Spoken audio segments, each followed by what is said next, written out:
So let's get right off into it, y'all. Ja Morant situation in Memphis is coming to an end. Hate to see it come like this, but here it is. But sources come from saying that, after Ja's suspension, when he was, suspended, Ja Morant reportedly told the players around the league that, and some of the former coaches that he isn't playing for Memphis anymore. But Morant also, still hasn't gotten over the suspension, and he felt like he was alienated by his teammates. So let's get off into the video. That speculation was, coming from the sources of how Ja Morant is feeling. This has been a situation that's been ongoing since they got the new coach. I feel like the new coach is clueless. He doesn't really know what he's doing, and the format that he's going with as far as like how the way he's running his offense with his team is just not making any sense to me as a basketball fan, the sport. And it just seems as if like it's not really gelling the way it's supposed to gel. I don't even know where they got this guy from, but as you can see from the video behind me, I can sense the frustration, from Ja Morant, how the way he's putting on the lotion. He's like really rubbing like the skin, like, very roughly with the lotion, as if he, if you would think that he was continue to keep doing that for another 3 more minutes, that, his tattoos would come off. I can just sense the frustration because, he's like he's about to rub his damn tattoos off his arm because he's just bored. It's like he feel like enough is enough, and he feel like really that the front office isn't really listening or trying to cater to trying to get any type of help for him.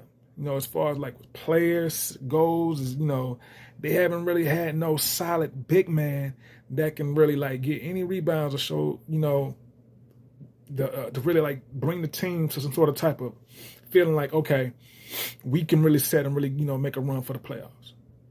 That isn't the vibe that you get when you look at a Memphis Grizzlies team. Because, there's no big man that can really show you any sort of type of, confidence to make you feel like they got someone down low that they can really trust.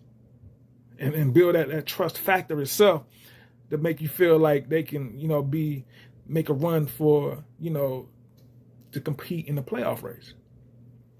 And Ja's been sensing that, they've been losing, players along the seasons, with, Desmond Bane was cool, but I feel like he had inconsistency in certain issues in certain parts. So I feel like Orlando was the best fit for him. But Dylan Brooks was something that I feel like, that hit a blow. That really hit Memphis really hard, I feel, because, since Dylan Brooks been gone, it's really been no defensive type of pressure, that's really brought from Memphis to any opposing team that they went against. Did nobody really do, and really bring that, type of effect on the defensive end the way that Dylan Brooks has brought it consistently night in and night out. And I feel like that really hit him hard when they lost him. Damn, boy, that was crazy. How you let that go? He was the only one that was really like bringing it night in and night out. And when I think about Dylan Brooks, I think about, the type of, vibe that Dennis Rodman, brought. Not saying that he's Dennis Rodman, but I'm saying like with as far as like, to get into people's head along with the defensive, the consistency from the defensive end from that you got from him night in, night out, it kind of, make you think of Dennis Rodman just a smidget, So with that being said, and, and them not really like, I feel not listening to Ja Morant's, requests, because I'm quite sure that he made requests on what he feel like the future for the Memphis Grizzlies on how it should look. And it's really not, they're really not listening to him and trying to like, make it seem as if like you're trying to, make him feel as if he's the one that has the future of Memphis.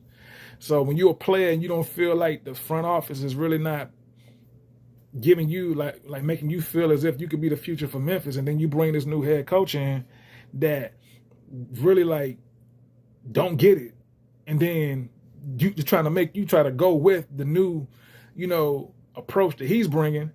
It's kind of like, this ain't gonna help us win, man.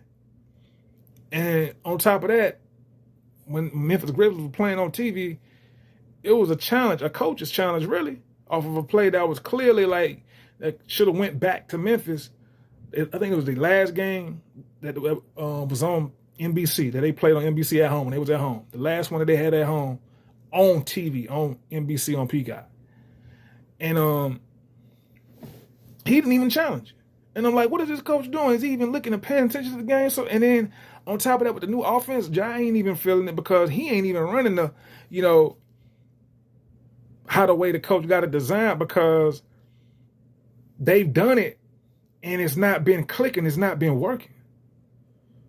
So it's like he'll run off to the side and just, wait to see the ball call upon him and get the pass back to him. So he can set up the play how the way, it's supposed to be set. But at the same time, you have to like try it the coach's way to see if it'll work.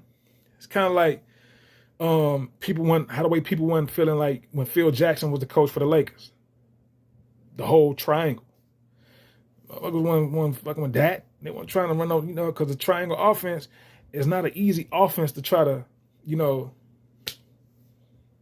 get everybody gelled in to try to click, try to be like, okay, like this is how we gonna do it. And everybody want to mentally like trying to think that much to try to set up no offense. The triangle offense requires a lot of mental thinking. It takes a lot of thinking to try to set that play up and have everybody going the way they're supposed to go in the spaces they're supposed to go off into. So it's like, it's kind of like how the Memphis Grizzlies coach is kind of like, bringing this new approach to the team on how the way to run the offense. And it's like, it's too much. It requires too much. And it kind of knocks the chemistry off, and people got to try to like think on how they could try to make this work. And it's not been working because the Memphis Grizzlies has not been on a consistent winning streak enough to make you believe like, okay, this new coach knows what he's doing. It's really not been given that type of vibe to be like, okay, let's try it his way. It's been inconsistent patterns among how the way the game has been looking when we looking at the Memphis Grizzlies. And Ja's really not really been hurt. They've been saying he's been hurt, but he's not been hurt. They've been going at the calf and saying at the calf, this calf. Ja's been sitting out because he wants to be traded, because he knows that the Memphis Grizzlies front office is not looking or have been listening to anything that he has to say. And when it comes down to that, you think to yourself and you be like, man, it's time for me to go. It's time for me to go. Because this is not, I already see the writings on the wall. And the frustration with that, honestly, is like, when you think of now, I feel like, honestly, that, it's been talked about Jaren Jackson not being traded along with him.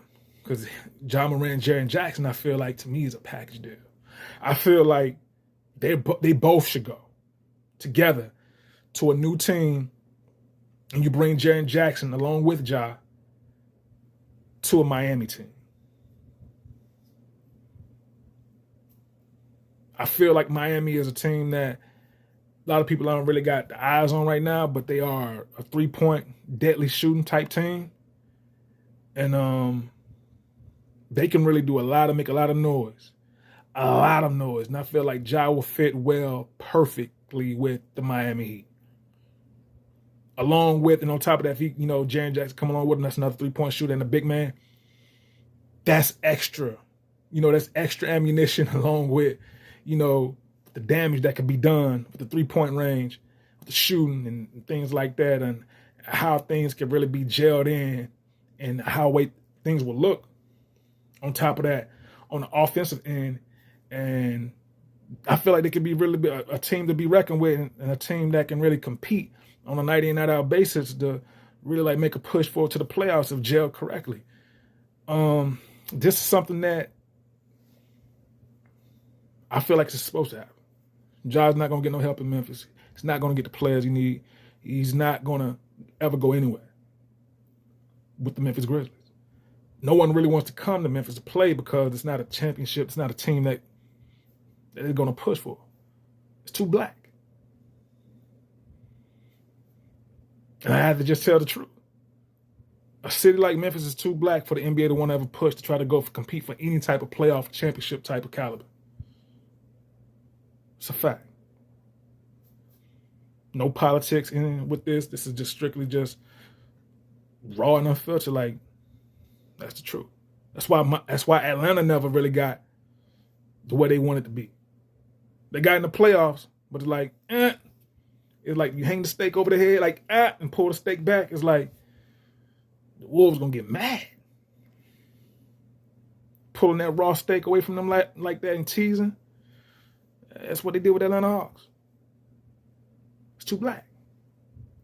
And speaking of Wolves, people been saying that Josh should go with the Minnesota Timberwolves. Like, no. You ain't going nowhere with them either. I know Minnesota ain't black, but Minnesota ain't a team that the NBA is going to push for. What's in Minnesota that's going to attract anybody to want to, like, we were shocked by Milwaukee. I will say that. Well, Milwaukee getting they run, the Bucks. But I don't see that. Miami is where it's at. Sensei's Reality. Like the video, subscribe to the channel. See y'all in the next video, man. One love.